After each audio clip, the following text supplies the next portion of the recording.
according to Islam, I don't need to be fair. It's already been predetermined that I was going to be stubborn. There seems to be a gross misunderstanding of predetermination or predestination from your part. Doesn't God know that you are just going to speak now with the questions that you have at this very minute? Of course he knows. Does that mean God determined those questions for you on your behalf?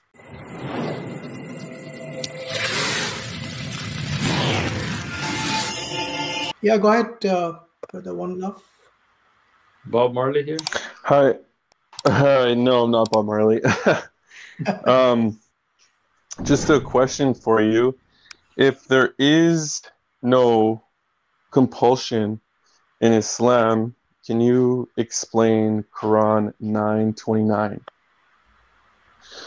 Surah 9, verse 29. Are you referring to the context of war? Do you know the context of Surah 9:29? Yeah, it's fighting people who don't believe in Allah. Yeah, but do you know the context of that? I think you alluded to it. Okay, so the question is, in the context of war, is there compulsion or not? Is that your question? My question is what I had just said. If there is no compulsion in Islam, then can you explain Surah 9, verse 29? Okay, read the surah for us. Read the passage. Sure, it says, fight those who do not believe in Allah. Okay. So this is in the context of war, yes? Now this is, I think you should go back to Surah 9, verse number 1. The context is there. Can you read verse number 1, please? Okay, so the context matters. Of course it does. Okay, so why don't you guys apply that logic to Christianity? When did we do that? I mean, it's quite surprising that you say that, because in fact, all our discussion centers around context. I mean, have you watched any of our speakers' corner videos or Shaykh Uthman's videos? Yeah, like I know on one of like Mansur, on one of your speakers, in one of those videos for Speakers Corner, you say that. We lost you there. Say it again, please. We can't hear you. Yeah. Can you hear me? Yes, we can now. Yeah, go ahead. So I have watched your Speakers Corner's video, and one of the things that you say, Mansur, is that the Quran has been preserved ayah by ayah, dot per dot, letter for letter. Do you still agree to what you've said in the past? Okay, interesting that you say so.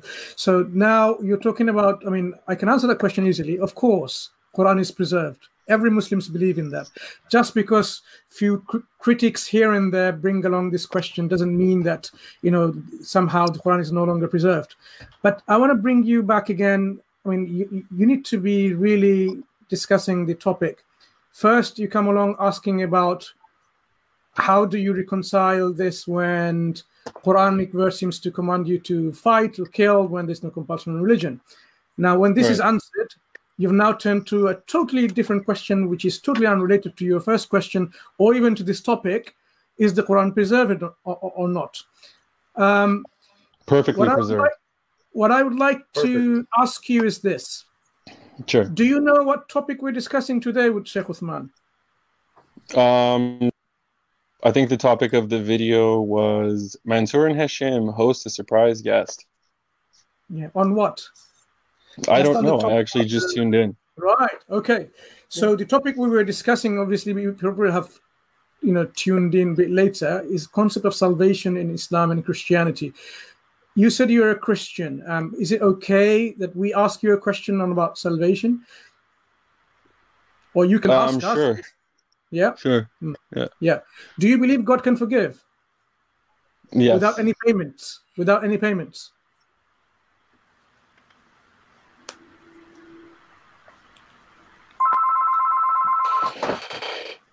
Because forgiveness is actually not accepting any payments. That's what forgiveness is. So do you believe in forgiveness without payments? That would be grace. We would define that as grace as a Christian. And how would you define forgiveness?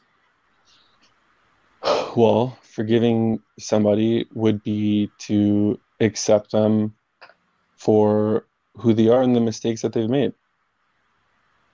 So let me just ask that, just a linguistic issue here. let's say Hashim owes me 15 pounds, right? And Okay. I tell him, I forgive your 15 pounds. I forgive it. That debt is forgiven. Would Yes. I then take 15 pounds from Mansur, or would I just be like, it's forgiven? I'm not sure I understand your question. All right, let me try simpler English. Hashim owes me $15. All right? You got me so far? Yeah. What would it be to forgive that debt? If Hashim was to forgive you. Okay, well, he owes me, so I would forgive him, meaning I'm not going to take $15 from him, right? Sure. If I take the 15 from Mansur, the other guy here, if I take 15 from him, that's not forgiveness, right? Because then I'm taking $15 just from the wrong person. Okay. Can you just make your point? That's the point. That's not forgiveness. God, if he's going to kill somebody else in the place and get blood, that's not forgiveness, right? Okay, so how does this relate to the topic?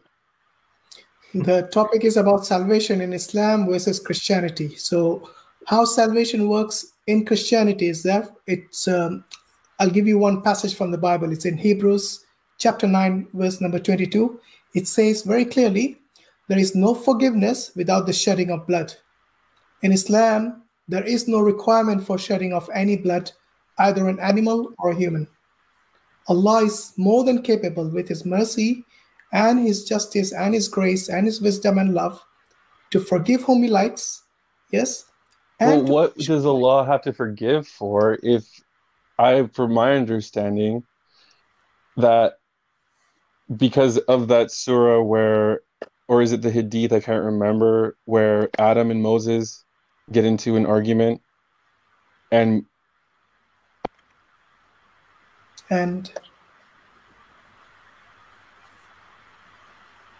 we can't hear you. Are you still there, One Love? Hello? Yeah, you have to repeat what you said. We didn't hear anything. Oh, sorry. Well, my understanding from, I can't remember if it was from Quran or Hadith. Not Quran. Moses gets into an argument with Adam, and Adam says to Moses, well, how could you blame me when Allah has predetermined that I was going to sin 40 years prior? So where is the forgiveness there? Why would Allah forgive Adam for something He predetermined? Okay, we'll let Shaykh Uthman answer your question. Hey, so One Love, first thing, very simply, as I explained already, if you're watching the earlier part of the show, people are judged for their decisions, but we don't go back and blame people, right? Meaning, let's say, for example, you are driving and you're going past the speed limit and you hit somebody. Now, because you are going past the speed limit, you're held accountable for that. But in Islam, what we don't do is then 10 years later be like, why did you do that? Why did you go past the speed limit? It happened, that was done. But you are held accountable for it. So the discussion between Musa alayhi salam and Adam alayhi salam was not whether Adam alayhi salam made an incorrect decision or not, or whether he was judged or forgiven or not. The issue was that Adam alayhi salam was saying, what happened, that was written to happen. We're not gonna. You can't blame me for it. Didn't Moses say to Adam, how could you have forsaken us by committing the original sin? The hadith is what there was. I mean, it's a long hadith. I'm not going to go into the depth of the whole hadith. Which doesn't really make any sense, because I mean, wasn't Eve the one? But it doesn't say that Eve was the one to pick the apple in the Quran. It doesn't distinguish between the two. No, it doesn't. It also doesn't say the names of Cain and Abel, the children of Adam and Eve. It's too many things, I think. Let's stick to one. Well, there's a few issues here. We can't hear you, Shaykh Uthman. We can't hear you. Shaykh Uthman, we can't hear you.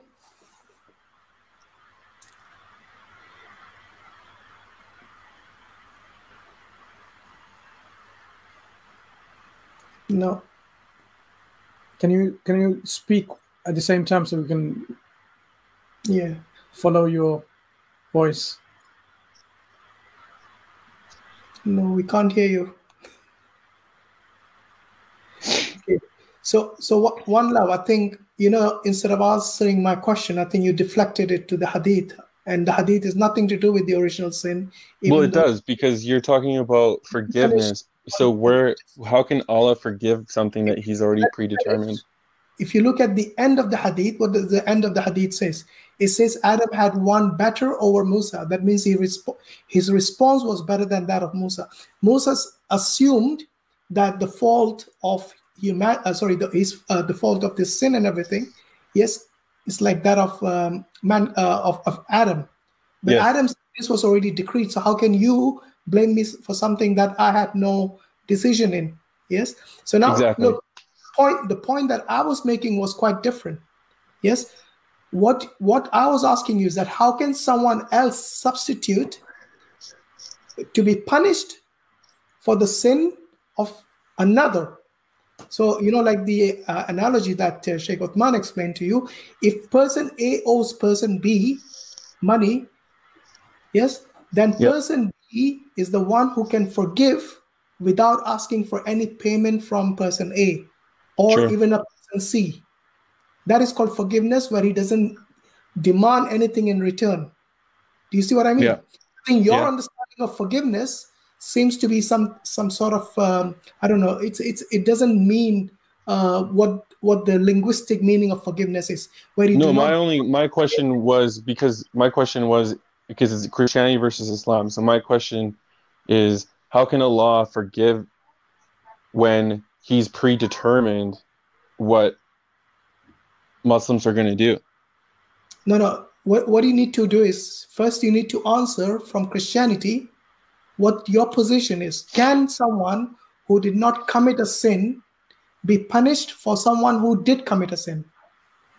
Let's answer that from your perspective first, before we move to Islam. Well, I'm sorry, but I came on here to ask a question. No, but your question was 929, and we answered that already. Now it's only fair you answer our question.